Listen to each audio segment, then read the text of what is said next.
Bonjour, je suis ravie de vous retrouver pour cette nouvelle édition des 3 minutes pour agir sur les marchés financiers.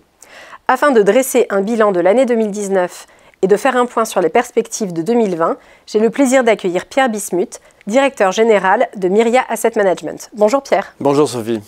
Pierre, l'année 2019 a été assez exceptionnelle sur les marchés. Que peut-on en retenir ? Oui, elle est d'autant plus exceptionnelle qu'on se souvient, Sophie, qu'en 2018, l'année avait été extrêmement compliquée avec un dernier trimestre délétère. En 2019, on a eu effectivement un rebond très important des actifs risqués, la meilleure année des années 2010, et on a eu des risques qui ne se sont pas matérialisés. Donc début 2019, on attendait une récession aux États-Unis. Cette récession n'est pas arrivée. On a vécu toute l'année dans un régime de guerre commerciale très important entre les États-Unis et la Chine.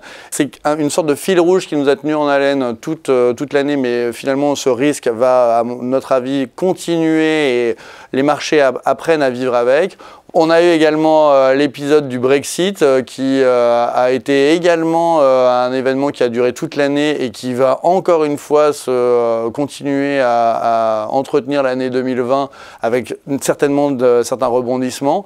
Et enfin, le thème principal de l'année 2019, ça a été bien évidemment le réchauffement climatique. On n'a jamais autant parlé d'écologie, de réchauffement climatique, de prendre soin de la planète et c'est à notre avis un thème qui va transcender la décennie 2020 sans aucun doute. Nous débutons l'année 2020 sur des niveaux assez élevés, notamment sur les marchés actions. Y a-t-il lieu de s'en inquiéter ? Alors effectivement, les marchés, quand on regarde les indices, sont au plus haut, que ce soit outre-Atlantique ou en Europe. Néanmoins, il y a une très forte dispersion entre les thématiques et les typologies d'actions, si on prend les indices actions. On sait que les actions de croissance, donc les valeurs technologiques par exemple aux États-Unis, sont très fortement valorisées. C'est également le cas sur le luxe, plutôt plus près de chez nous en Europe. Néanmoins, les valeurs qu'on appelle rendement ou décotées restent extrêmement peu chères.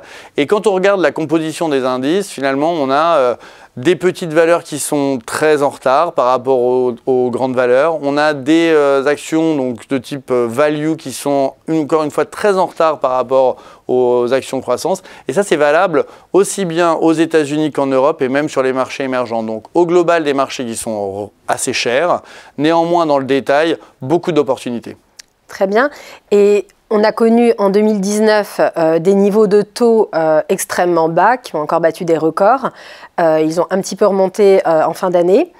Y a-t-il encore des opportunités sur le marché obligataire ? Oui, de nombreuses opportunités vont perdurer en 2020 sur les marchés obligataires, puisqu'on a vu pas mal de mouvements sur les taux souverains en 2019, et surtout une action des banques centrales qui est extrêmement encadrée.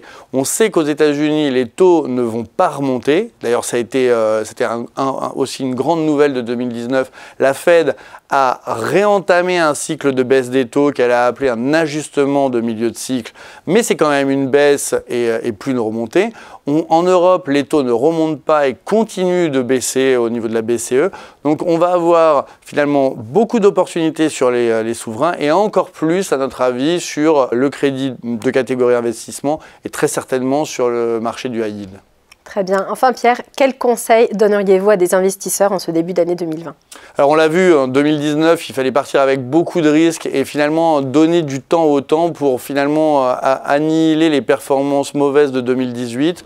En 2020, il va toujours falloir rester investi, actif, avoir une allocation stratégique très claire, très diversifiée et être suffisamment mobile pour tirer parti des opportunités qui vont se présenter.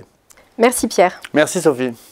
Nous retiendrons donc que les opportunités restent nombreuses sur les marchés, qu'ils soient actions ou obligataires, et qu'il convient d'être particulièrement sélectif et tactique pour aborder l'environnement de marché qui se présente pour 2020. Je vous remercie et à très bientôt.